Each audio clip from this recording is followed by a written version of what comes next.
Hi, folks. Welcome back for our third installment for this episode. And this is the Unloaded segment. This is where we just kind of talk about whatever we want to talk about. And just right before the broadcast, we kind of talked a little bit about different topics. And something that's kind of I've been wanting to bring out or find an opportunity to talk about is where people are purchasing and how they're purchasing nowadays.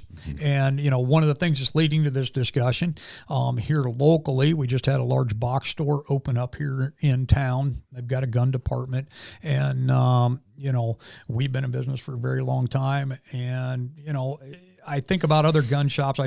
We had another gun shop from Crown Point that was in here just recently, and a small gun shop. We had a nice talk, and we're friends with a lot of different local gun shops. And so I kind of wanted to talk a little bit about some of the differences that you can run into between the box stores, between buying online. And this is for experienced shooters, and then also for the vast number of new shooters that are out there purchasing guns for the first time, because we get daily calls of people transferring guns in, which is perfectly acceptable. We take in transfers, but they're buying online. Then they have a ton of questions, or the gun comes in and then they have tons of questions about what's in the package.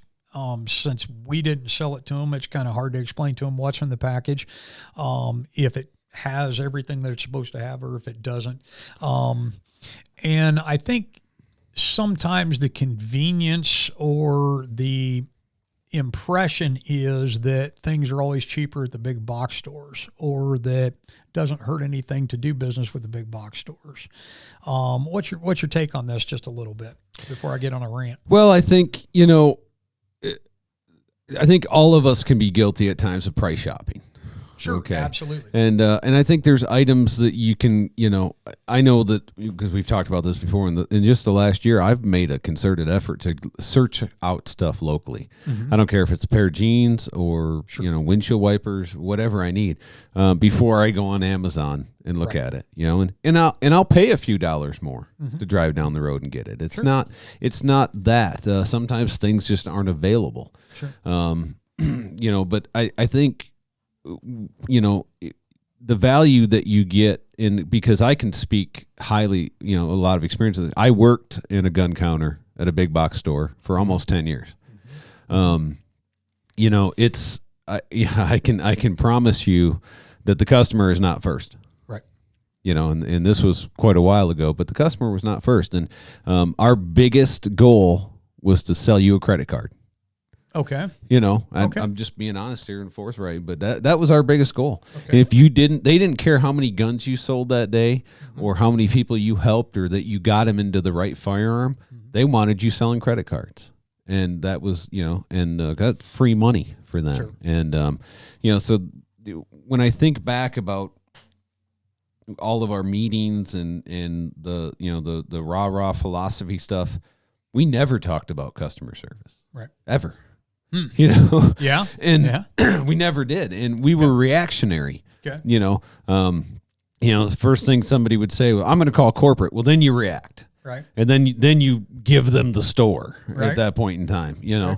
But that was, we never, ever talked about customer service. Yeah. And I don't even know if it was on the forefront of managers' minds. I mean, because they just kind of, big box stores have an arrogance about them that, well, you've got to come here. It's, sure. It's like a Walmart, and, well, you got to get your stuff here. And, there's no other place to go. There are other places to go. Absolutely. And, absolutely. And we, I can just speak to our staff here. You come into Two Bear Arms, you're not going to get bad information. Right.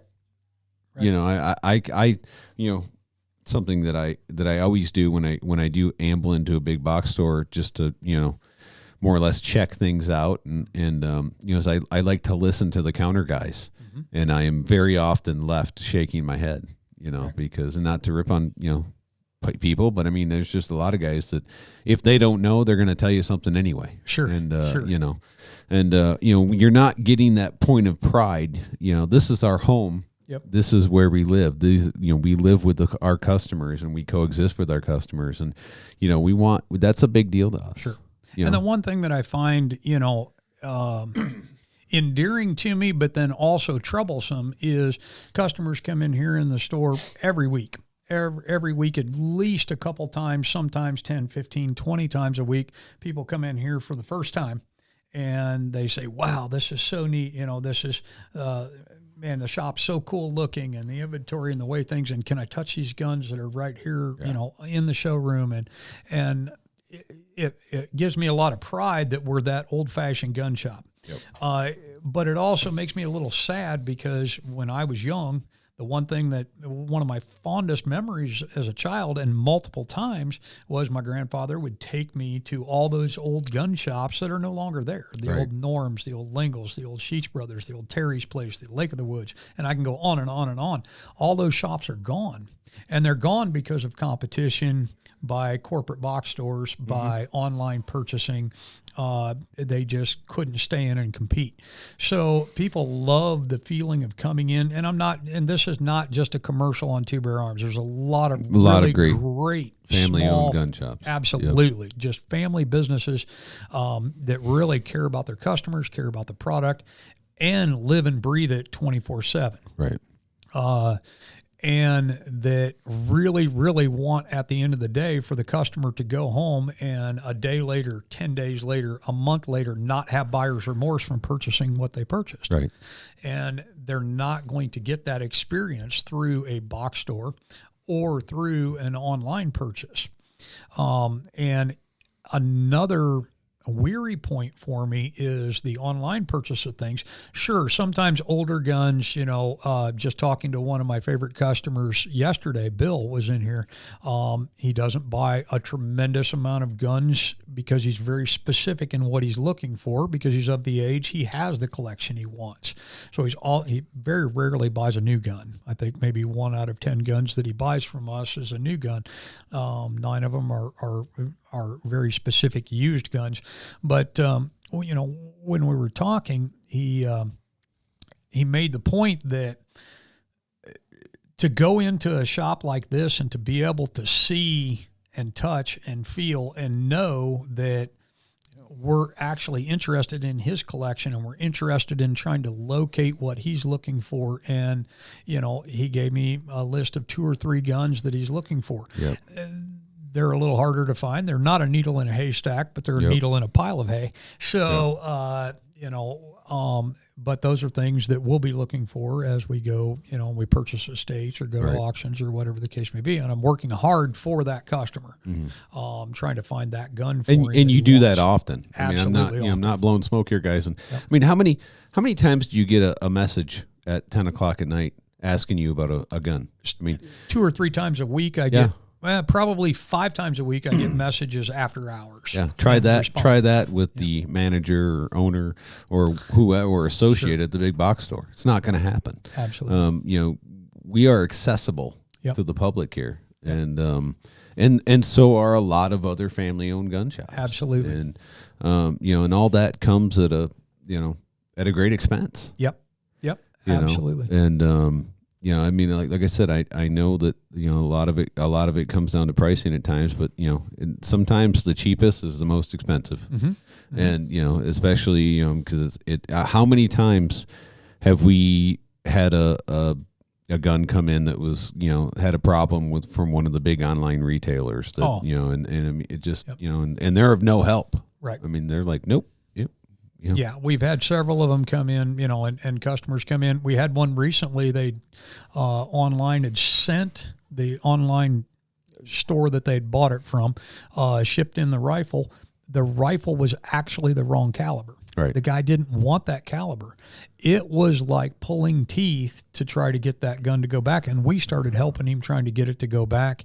The box was marked the right caliber. It had the wrong gun in it. The serial number matched the box, but the caliber was wrong. Yeah. And we had another gentleman a couple months ago that thought he was buying a complete rifle. Yes. It was presented, as a complete rifle, and it wasn't. Right. Right. He got a chassis and a barrel is what he got. Yep, he sure did. He absolutely did. Yep. He was upset, but at one point he was like, well, I guess I should have asked more questions. And it was obvious at that point because he had saved $300 or $400 on the gun versus anywhere else he could find it. Well, that's because it wasn't a complete gun. So buyer beware in that respects.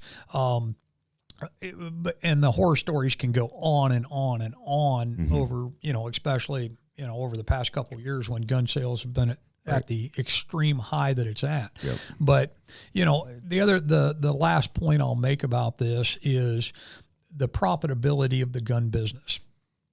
And, okay, so, all businesses have a right to profit, but where does that profit go?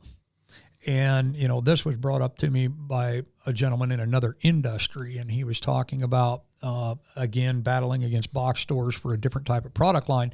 But his point was very valid in the fact that every dollar that my family makes and that my employees make here and that the business makes, we spend it locally. Right. We spend it here in the community. We don't ship it off to corporate in Atlanta or California or wherever, and then they spend it however they want to spend it. Yep. All of our dollars that we make, we keep them here. We eat food in this community. We buy groceries in this community. We are supporting other industries just locally within the community. So when you think, okay, well, I saved $4, but you work at one of these other industries. Say you work at one of the restaurants here, one of the family-owned restaurants here in town, and you save $4 by buying from the box store, and they shipped off that profit. Didn't spend it here in the community, but yet that extra $4 would have came in here. Maybe that's our tip that we leave at at the restaurant there, and that goes directly into you or your employees' pockets. So, there's a residual effect here that people don't decipher out a lot of times. And I think that too, as I'm purchasing and like you say, trying to buy more and more local, I'm trying to use the local hardware stores more often. I'm trying to use the smaller gas stations more often, the local mechanics, the eating at the non-chain restaurants a little more.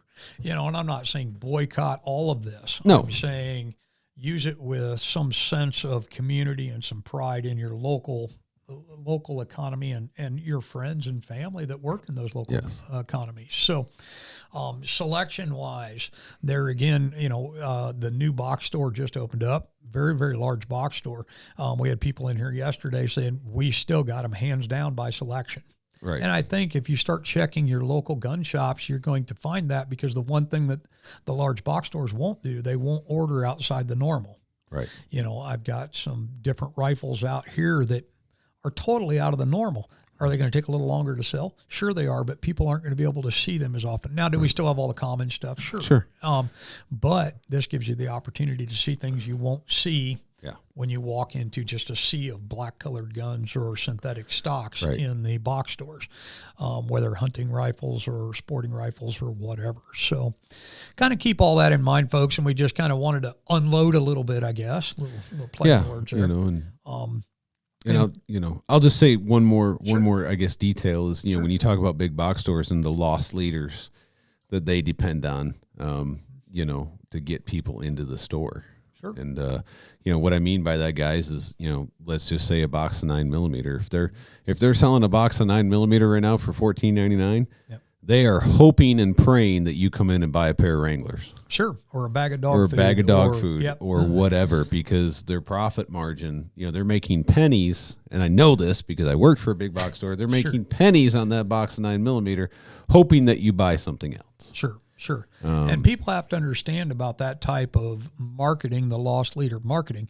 There's a reason, and it's an older documentary on Walmart, I believe it is. And I'm not picking on Walmart. I'm just using this documentary as an example. And I don't remember the name of it or how long ago it was produced, but it was talking about how Walmart has perfected the art of marketing and bringing people in, and how they cost analysis down, and they know that every person that comes in the door is going to spend roughly $60 or $70. I don't remember what the exact number was, but they may come in for a $5 item. Maybe they're coming in for a loaf of bread or for a gallon of milk, but by the time they leave, they've left with a cart full or an armload or a basket full of products, things they never intended on purchasing.